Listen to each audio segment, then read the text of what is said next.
Sometimes she's taken out of the game, not necessarily because she's not playing well, but because they need her to make it for the duration of the game. So she needs to take breaks. Or sometimes the team needs to change positions or strategy, and the coach needs to be able to take them to the sidelines to talk to them, to instruct them. So they're subbed out. And it's only momentarily, and then they go back on the field, even more ready, more prepared each time. Imagine if the girls or the players decided to refuse to get back on the field or decided to keep running laps instead of sitting and resting on the bench. I feel like spectators would probably wonder, like, what their problem was. And yet, when we feel sidelined, me included, we often get restless or angry. We get panicky, asking why, or instantly taking it personally, like, God, what did I do wrong? Jump to conclusions, like it's the end of the game for us. However, as long as you have breath in your lungs, you have purpose in the Lord's kingdom. That is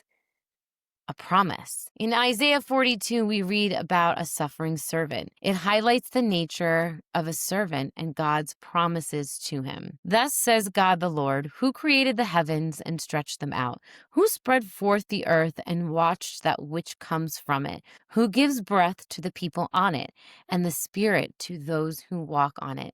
I, the Lord, have called you in righteousness and will hold your hand.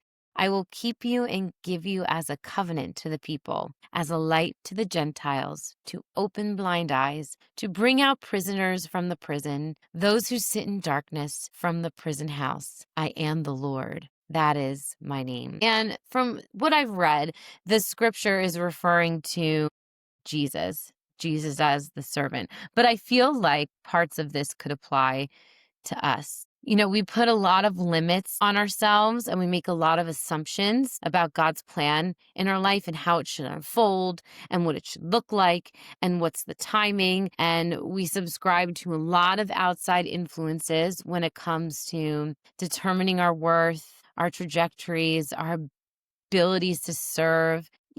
Things like, I'm too old, I'm too young, I'm not built for that, I'm not talented enough. We like to tell ourselves, based on situations or what people maybe have said or their opinions, what we think we are worth, good at, or enough for. And that's like a whole sermon in itself. I mean, what if Jesus subscribed to all of this in his human form rather than paying attention to what God had promised him? Look up, God created the heavens. Look down, he created the earth. Now look in the mirror. He gave you breath. Now go use it to serve. I mean, that's really boiling it down, but all that to say is God has created you with intention. And at times we may feel sidelined, dismissed, or overlooked, and we forget this. He did not make mistakes in terms of giftings that he did give you or that he didn't give you, for that matter.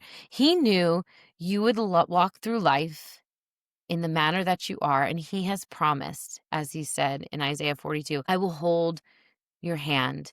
You are not left alone on the sideline. In fact, you're not sidelined at all, just perhaps going through another form of preparation of what lies ahead. And in the days moving forward, what if we leaned into this thought? What if instead of perseverating on what we don't have enough of and where we aren't and how maybe we're not moving fast enough and letting that bubble up inside of us, how about resting in the fact that God is working where we cannot see, that his timeline doesn't need to match earthly timeline, that he created us with a certain plan in mind. He's given you certain gifts and talents, discernments that are unique to you. He's put you in unique situations. Even though they may seem mundane, they are unique. And if we choose to change our perception while maybe we're taking a preparation,